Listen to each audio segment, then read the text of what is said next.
Hello, friends! Today's story is about a boy who counted the clouds. In this story, we will learn that it's okay to see the world differently. Dreamers help the world imagine better. In the colorful town of Maplewood, every house had flower pots in its windows.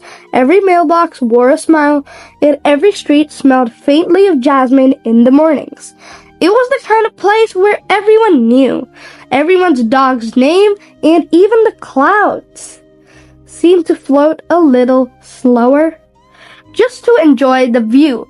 But in the heart of Maplewood, on a quiet street with a crooked lamppost, there lived a boy named Eli. Eli was quiet, not the kind of quiet that meant shy, but the kind that meant he was thinking, always thinking. His mind was like a giant library with no doors, where ideas floated like balloons, and every corner held something new. And unlike other children, Eli had a very special hobby. He counted clouds. While others ran races, climbed trees, and chased soccer balls, Eli would lie flat on the soft grass of Maplewood Park, eyes fixed on the sky, notebook open on his lap, pencil tapping gently against his cheek. He didn't just see clouds, he read them. To Eli, each cloud had a number, a shape, and a secret. Cloud number 87, he once wrote, looks like a pancake that got scared.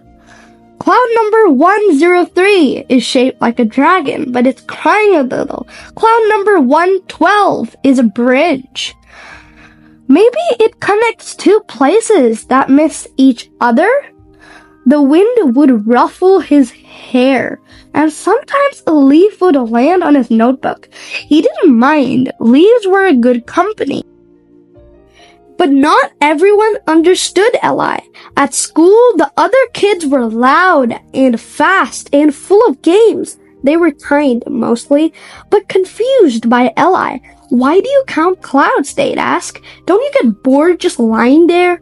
Are you trying to talk to aliens or something? Some would laugh and call him Cloud Boy. But Eli never got angry. He would just smile softly and say, I like the sky. It listens, and then he'd go back to his clouds. One day, something exciting happened at school. The principal announced Talent Week, a whole week where students would showcase their special skills. There would be singing, dancing, painting, poetry, even potato sack racing. Everyone buzzed with ideas, everyone except Eli. He had never performed anything. He had no trophies, no medals, just a shelf full of cloud notebooks. On the night before his turn, Eli sat by his window, watching the sky. The moon looked like a giant question mark. And then he decided he would bring his clouds. The next day, Eli stepped onto the small stage in the school auditorium, holding his oldest notebook, the one with tea stains on the cover and corners curled by time. The audience whispered, what's he going to do? Read about clouds? That's not a talent. Even the teachers looked unsure, but Eli took a deep breath and began to read. Cloud number 124 looked like a ladder. I thought maybe it led to dreams people stopped chasing. Cloud number 98 looked like a boat, a lonely one. Maybe someone's waiting for it on the other side. The room grew quiet. Cloud number 135 wasn't shaped like anything, just a big white mess, but I liked it, because not everything has to make sense right away. Now, no one was whispering. Even the principal leaned forward in her chair. When Eli finished, he closed his notebook and looked up, half expecting to hear giggles or silence. But instead, the whole room clapped. Some even stood up. And for the first time in a long while, Eli felt seen, not for what he could do, but for how he saw. From that day on, things started to change in Maplewood. Children began bringing notebooks to the park. Some sketched clouds, some wrote little poems, some just stared at the sky in quiet thought, sitting beside Eli. Even grown-ups came, parents, shopkeepers, the mailsmen. Some would sit for just a minute, others for an hour. Eli never tried to explain the clouds anymore. He just shared the sky. Years later, long after his school days had passed, Eli became a sky artist. He painted clouds, not just fluffy white ones, but dream clouds, memory clouds, even heartbreak clouds that slowly healed as you looked at them.